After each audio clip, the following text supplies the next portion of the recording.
আর চিৎকার মারতেছে, আল্লাহ মাদ্রাসাকে কবুল করো, আল্লাহ মাদ্রাসাকে কবুল করো, আল্লাহ মাদ্রাসাকে কবুল করো। এবং চিল্লাইতেছে, মাদ্রাসার জায়গার তুমি জায়গার ব্যবস্থা করে দাও। কয় ছাত্ররা কান্না করতে, কেউ অজ্ঞান অবস্থায় পড়ে রয়েছে, কেউ বেহুশ অবস্থায়, কেউ কান্না করতে করতে দাঁত একের পর একটার ভিতরে একটা লাইগে গেছে। আমরা ওই অবস্থায় যে ছাত্রদের সাথে আমরাও মোনাজাতে শামিল হয়ে গেলাম।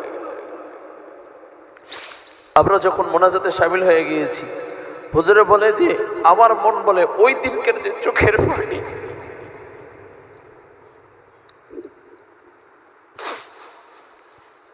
আজকে জামিয়াতুস সুন্নাহ মাদ্রাসা আমাদের কোনো অবদান না, ওই দিনকার চোখের পানি। ওই চোখের পানির বদৌলতে আল্লাহ তাআলা আজকে জামিয়াতুস সুন্নাহকে তামাম সারা বিশ্বে আল্লাহ তাআলা চমকাই দিয়েছে। এত আয়তন, গাড়ি নিয়ে আমি পুরো মাদ্রাসা ঘুরেছি, পুরো মাদ্রাসার ভিতরটা প্রায় গাড়ি নিয়ে 15 মিনিট লাগছে, গাড়ি নিয়ে প্রাইভেট কার নিয়ে শুধু মাদ্রাসা এইভাবে ঘুরে আসতে। এত বড় আয়তন, হুজুরা যারা জানেন দেখছেন, অনেক বড় আয়তন। তো মার্কাজুল আবরার ইন্টারন্যাশনাল মাদ্রাসা, যদিও মনে হচ্ছে যে ছোট পরিসরে, জায়গা নাই বা ছাত্র জায়গা দিতে পারতেছি না, যদি ইখলাস থাকে আর আপনাদের চোখের পানি, 2 ফোঁটা চোখের পানি যদি এর সাথে যোগ হয়, আমার মন বলে ফরিদাবাদ মাদ্রাসার দ্বিতীয় আরেকটা এখানে হবে, বসুন্ধরা মাদ্রাসার দ্বিতীয় আরেকটা এখানে হবে, সেটার শাখা এখানে হবে ইনশাআল্লাহ। কি বলেন, হবে না ইনশাআল্লাহ? আসসালামু আলাইকুম ওয়া রাহমাতুল্লাহি ওয়া বারাকাতুহু। ইন্নাল হামদালিল্লাহ ওয়াসসালাতু ওয়াসসালামু আলা মান লা নাবিয়্যা বা'দাহ। সকল প্রশংসা মহান রব্বুল আলামিনের দরবারে, যে আল্লাহ পাক রব্বুল আলামিন আপনাকে আমাকে গুরুত্বপূর্ণ মজলিসে, কোরআনুল কারীমের মজলিসে, দোয়া কবুল হওয়ার মজলিসে আল্লাহ তাআলা নিয়ে এসেছেন, এই জন্য শুকরিয়া আদায় করি। সকলে পড়ি আলহামদুলিল্লাহ। আসলে যোগ্য বুজুর্গ ওলামায়ে কেরাম উপস্থিত আছেন, কথা বলবেন, যোগ্য বুজুর্গ ওলামায়ে কেরাম কথা বলেছেন। তো এখানে আমি নালায়েক, অযোগ্য, নাখাস্তা, কথা শোভা পায় না। এরপরে 2-1টি কথা বলবো, যেহেতু আমাদের এই বন্ধু একসাথে ওঠা বসা, একসাথে চলাফেরা, একসাথে অনেক প্রোগ্রামে অ্যাটেন্ড করেছি। অল্প সময়ের ভিতরে আলহামদুলিল্লাহ যেইভাবে এত সুন্দর করে কোরআনী মার্কাজকে আপনাদেরকে উপহার দিয়েছে, এটা আসলে সত্যিই প্রশংসার যোগ্য। সারা বাংলাদেশে সফর করি, মাত্র 3 মাসে যে একটা ছেলে কোরআনের যে নাজারা 16 পারা কমপ্লিট করেছে, এটা আসলেই প্রশংসার যোগ্য। এটা আলহামদুলিল্লাহ, আল্লাহ তাআলা এই মেহনত, এই চেষ্টাকে আল্লাহ কবুল করেন। এখন আমাদের চেষ্টার পালা। তার যেটা চেষ্টা, তার শ্রম যেটা, সেটা দিচ্ছে এবং দিবে। তা ইতিপূর্বেই আমাদের মাঝে আলহামদুলিল্লাহ খোলাসা হয়ে গিয়েছে যে তার দ্বারা আমরা কি পেতে পারি। এখন পাত্রের ভিতরে কিছু রাখতে হলে বা পাত্রের ভিতরে কিছু অর্জন করতে হলে পাত্র তো এরকম স্বচ্ছ লাগবে। তা আলহামদুলিল্লাহ যে পরিমাণে ছাত্রদের আসার, মানে ছাত্র ভর্তি হওয়ার আবদার এসেছে, রাখতে পারে নাই, কারণ জায়গা নাই, ঠিক কিনা? তো আমাদের এখন করণীয়, এর আগে আমি বিভিন্ন জায়গায় সফর করি, সফর করতে করতে আমরা জামিয়াতুস সুন্নাহ শিবচর একটা মাদ্রাসা আছে, আপনারা সকলেই জানেন। জামিয়াতুস সুন্নাহ অনেক বড় আয়তন নিয়ে, বাংলাদেশের ভিতরে সৌন্দর্যের দিক দিয়া এবং পড়াশোনার দিক দিয়া উল্লেখযোগ্য যে কয়েকটি মাদ্রাসা আছে, তার ভিতরে অন্যতম একটি আমাদের ফরিদাবাদ মাদ্রাসা, বসুন্ধরা মাদ্রাসা, এই লেভেলের মাদ্রাসা জামিয়াতুস সুন্নাহ। তা আমি ওখানে বয়ান করলাম, বয়ান করার পরে মাদ্রাসার ওস্তাদদেরকে নিয়ে একসাথে খানা খাইতে বসছিলাম, মানে পাশেই বয়ান, কয়েকজন ওস্তাদ একসাথে বসছে। আমি বললাম, হুজুর এককভাবে কিভাবে এত বড় মাদ্রাসা পরিচালনা হয়, একটু যদি মাদ্রাসার কারুগুলো যদি বলতেন, তাহলে একটু আমি এখান থেকে অনেক অর্জন হতো, আমার অনেক জ্ঞান অর্জন হতো।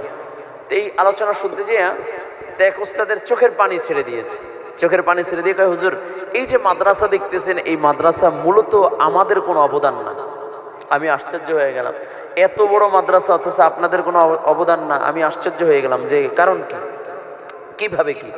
তো বলতেছে, আমাদের পাশেই যখন আরো অনেক বছর আগে যখন মাদ্রাসা ছোট আকারে এরকম ছোট্ট একটা টিনের ঘর ছিল, আর একটা মসজিদ ছিল, কাঠের মসজিদ, মানে টিনের কাঠের মসজিদ। মাদ্রাসার ছাত্র ছিল 30-35 জনের মতো ছাত্র ছিল।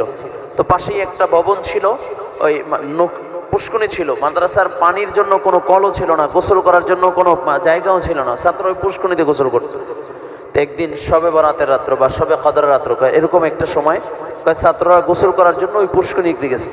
তো পুষ্কুনির যিনি মালিক, জমিদার, হ্যাঁ, উনি ছাত্রদেরকে ঝাঁটা নিয়ে দাওয়া দিস, দাওয়া বুঝেন মানে তারা নেই দিস, ছাত্রদেরকে যখন তাড়ায় দিয়েছে, ছাত্ররা হুজুরের কাছে কান্না করতে করতে আসছে যে হুজুর আমরা সব রাতে গোসল করতে গেলাম, কিন্তু আমাদেরকে গোসল করতে দেয় না, আমাদেরকে তাড়ায় দিয়েছে।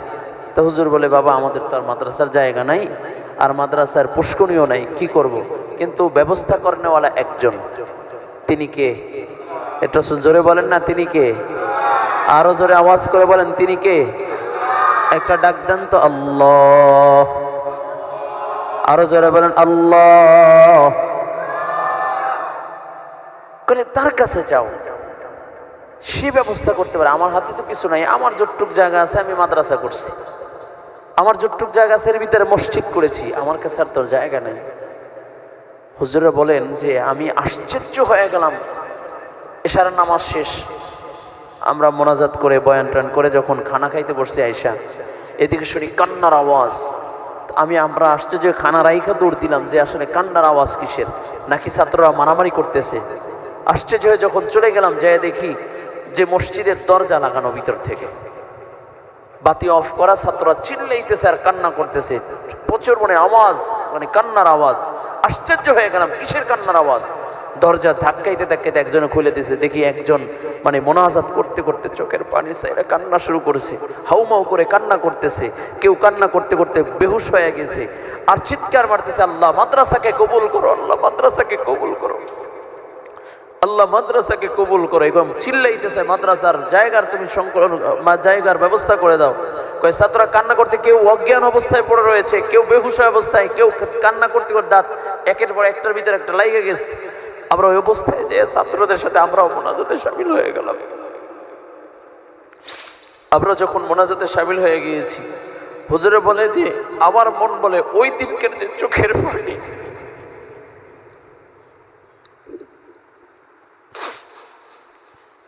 আজকে জামিয়াতুল সুন্নাহ মাদ্রাসা আমাদের কোনো অবদান না, ওই দিনকার চোখের পানি। ওই চোখের পানির বদৌলতে আল্লাহ তাআলা আজকে জামিয়াতুল সুন্নাহকে তামাম সারা বিশ্বে আল্লাহ তাআলা চমকাই দিয়েছে। এত আয়তন, গাড়ি নিয়ে আমি পুরো মাদ্রাসা ঘুরেছি, পুরো মাদ্রাসার ভিতরটা প্রায় গাড়ি নিয়ে 15 মিনিট লাগছে, গাড়ি নিয়ে প্রাইভেট কার নিয়ে শুধু মাদ্রাসা এইভাবে ঘুরে আসতে। এত বড় আয়তন, হুজুরা যারা জানেন দেখছেন, অনেক বড় আয়তন। তো মার্কাজুল আবরার ইন্টারন্যাশনাল মাদ্রাসা, যদিও মনে হচ্ছে যে ছোট পরিসরে, জায়গা নাই বা ছাত্র জায়গা দিতে পারতেছি না, যদি ইখলাস থাকে আর আপনাদের চোখের পানি, 2 ফোঁটা চোখের পানি যদি এর সাথে যোগ হয়, আমার মন বলে ফরিদাবাদ মাদ্রাসার দ্বিতীয় আরেকটা এখানে হবে, বসুন্ধরা মাদ্রাসার দ্বিতীয় আরেকটা এখানে হবে, সেটার শাখা এখানে হবে ইনশাআল্লাহ। কি বলেন, হবে না ইনশাআল্লাহ? শুধু চোখের পানি, টাকা লাগবে না। মাদ্রাসা কোনোদিন টাকা দিয়ে হয় না, মাদ্রাসা কোনোদিন টাকা দিয়ে হয় না, কোনো টাকার বাহাদুরিতে মাদ্রাসা হয় না। মাদ্রাসা হয় চোখের পানিতে, মাদ্রাসা হয় চোখের পানিতে। সদস্য হুজুর আল্লামা শামসুল হক ফরিদপুরি রহমতুল্লাহি আলাইহির কদম পড়েছে, চোখের পানি পড়েছে, আল্লাহ তাআলা ফরিদাবাদ মাদ্রাসা চমকায় দিয়েছে। বসুন্ধরা মাদ্রাসা মুফতি আব্দুর রহমান রহমতুল্লাহি আলাইহি, মুফতি আজম যাকে বলা হইতো, হুজুরের কদম পড়েছে, চোখের পানি পড়েছে, আল্লাহ তাআলা মাদ্রাসাকে চমকায় দিয়েছে। যত বড় বড় মাদ্রাসা আছে, প্রত্যেকটা মাদ্রাসার ইতিহাস খুঁজেন, চোখের পানি। এই জন্য আমি তো মনে করি আমাদের ইব্রাহিম খলিল আবরার ভাই আলহামদুলিল্লাহ একজন নেককার বুজুর্গ, একজন বাবা পেয়েছেন। যদিও দিনই শিক্ষা কম, কিন্তু দিলটা অনেক বড়। এখানে ভাড়া দিলে মাদ্রাসা যা দেয় তার থেকে অনেক বেশি পেত, কিন্তু মাদ্রাসা করার জন্য যে সুযোগ দিয়েছে, অনেক বাড়িওয়ালা মাদ্রাসা করতে দিতে চায় না, বাচ্চারা ক্যাস ক্যাস ক্যাস ক্যাস করবে, এই কে যন্ত্র নেবে। কিন্তু এই যে মাদ্রাসা হয়েছে আজকে, যে কোরআনের পাখিরা কোরআন পড়তেছে, এই যে কোরআনের আওয়াজ আসতেছে, এই আওয়াজ তো আরশে আজিম পর্যন্ত পৌঁছা যায়। এই জন্য আপনাদের কাছে উদারতা আহ্বান রাখবো, এখানে যারা আসছেন কেউ যারা, আমরা তো কয়েকজন, আমরা কি করব, আমাদের দ্বারা কোনো, এই একজনই দরকার। হাজারের বিরুদ্ধে যদি 313 জন যদি বিজয় আনতে পারে, আমি একার পক্ষে যদি ঢাকা শহরে জায়গা কিনা বাড়ি করতে পারি, তাহলে আমরা এখানে 10 জন মিলে কি মার্কাজুল কোরআন, মার্কাজুল আবরার এই মাদ্রাসাকে কি চমকাইতে পারবো না ইনশাআল্লাহ? কি বলেন, পারবো না ইনশাআল্লাহ? টাকার দরকার নেই, একটু তীরের দরকার। 2 রাকাত নামাজ পড়ে চোখের পানি ছেড়ে কাঁদবেন। বিশেষ করে আপনাদের সন্তানদেরকে মাদ্রাসার দিকে মাদ্রাসামুখী নাগা না দেয়, সন্তানদেরকেও মাদ্রাসার জন্য দোয়ার শিখাইবেন, যে ওরা দোয়া করবে, ওরা তো ওদের চোখের পানি বের হবে মাদ্রাসার জন্য, তাহলে আল্লাহ চমকায় দিবেন। আর বিশেষ করে আমার বাজান যারা আছেন, আমার বন্ধুর বাবা তো আমারই বাবা, তো আপনার এই প্রতিষ্ঠান আল্লাহ কবুল করে নিয়েছেন। আনার হুজুরের মতো লোক আসা এখানে প্রশ্নই আসে না আসা। আজকে এখন থাকতো ক্লাসে হাদিসের দর্শ, এখন হাদিস পড়াইতেন, এখন বড় বড় প্রতিষ্ঠানের ক্লাসে বসতেন বা বড় বড় প্রোগ্রামে অ্যাটেন্ড করতেন। তারপরও এই মাদ্রাসার প্রোগ্রামে এসেছেন হুজুর, হুজুর কদম পড়েছে বারবার, যখনই ডেকেছে হুজুর তখনই এসেছেন। আলহামদুলিল্লাহ, এটা তো খুশনসিব, কি বলেন? এটা তো খুশনসিব। ইনশাআল্লাহ একটু আমার আব্বাজান একটু দিকে আসেন, একটু দিকে আসেন না, কি বলেন? মাদ্রাসা দেখে আপনার অনুভূতি কি, কেমন লাগে? আজকের যে এই যে আপনার নাতি কই, ইসমাইল কই? হ্যাঁ, এই যে আপনার নাতি আজকে কোরআনের সবক নিল, আপনার কাছে কেমন লাগে? আমরা যখন দাওরা শেষ করেছি, হ্যাঁ, আমার আব্বা আমাদেরকে নিয়ে আমার দাদার কবরের সামনে দাঁড়া করাই দিয়েছে। আমার দাদাও আলেম ছিল, তারপরও দাঁড়া করাই দিয়েছে, কারণ স্বপ্ন ছিল এই যে নাতি আজকে কোরআনের সবক নিয়েছি, এটা আলাদা একটা ভালো লাগা কাজ করতেছে না? এই যে ইনশাআল্লাহ এখন মাদ্রাসার জায়গা সংকলন হয় না, আমার দিল বলে এখান থেকে আন্তর্জাতিক পর্যায়ের হাফেজ হবে। এইখানে এই যে ছাত্রগুলো এক একদিন বড় বড় মাদ্রাসার শেখুল হাদিস হবে, বড় বড় মাদ্রাসার মুহাদ্দিস হবে, মুফতি হবে, তখন কিন্তু আপনি হয়তো আমি দুনিয়ায় থাকবো না, কিন্তু এই বাচ্চাগুলো যত পড়বে যত ছাত্রদেরকে পড়াইবে, এর সওয়াব আপনার আমার কবরে পৌঁছাবে, কি বলেন? এই জন্য ইনশাআল্লাহ অনেকে বলে হুজুর একটু আগে বলেছেন আলহামদুলিল্লাহ আপনিও ওয়াদা করছেন দিবেন ভাড়া, আমি তো বলি পুরো মাদ্রাসাই হয়ে যাবে ইনশাআল্লাহ, কি বলেন? ইনশাআল্লাহ, কি বলেন? ইনশাআল্লাহ আব্বাজান কি বলেন? ইনশাআল্লাহ পুরোটাই মাদ্রাসা হয়ে যাবে, আপনারা কি বলেন? ইনশাআল্লাহ আল্লাহ তাআলা কবুল করুক। আলহামদুলিল্লাহ, আলহামদুলিল্লাহ, আল্লাহ কবুল করেন, হয়ে যাবে ইনশাআল্লাহ, আল্লাহ কবুল করেন। আর আমার বন্ধু ইব্রাহিম ভাই যেহেতু সারা বাংলাদেশে আলোচনা করেন, তাকে নসিহত করার মতো বা তাকে উপদেশ দেওয়ার মতো কোনো যোগ্যতা আমার নাই, তবে আমি বাইরের কাছে আবদার রাখবো এরকম ওলামা ইকরাম মাঝে মাঝে আসবে ইনশাআল্লাহ, এলাকাবাসীদেরকে নিয়ে ইনশাআল্লাহ তাদের পরামর্শ নিয়ে ইনশাআল্লাহ চলবেন, আল্লাহ তাআলা তারেক্কি দান করবেন। আল্লাহ আমাদের সকলকে কবুল করুন, আজকের এই প্রোগ্রামকে কবুল করুন, আজকের এই সবক উদ্বোধনী অনুষ্ঠান কোরআনী মজমাকে আল্লাহ তাআলা কবুল করুন। আমি নালায়েক, অযোগ্য, নাখাস্তা, নাগান্দা, আমি গুনাহগারকে হুজুরের বদৌলতে, হযরতের বদৌলতে আমাদেরকে আল্লাহ মাফ করে দেন, সকল বড় আমিন। আসসালামু আলাইকুম ওয়া রাহমাতুল্লাহি ওয়া বারাকাতুহু।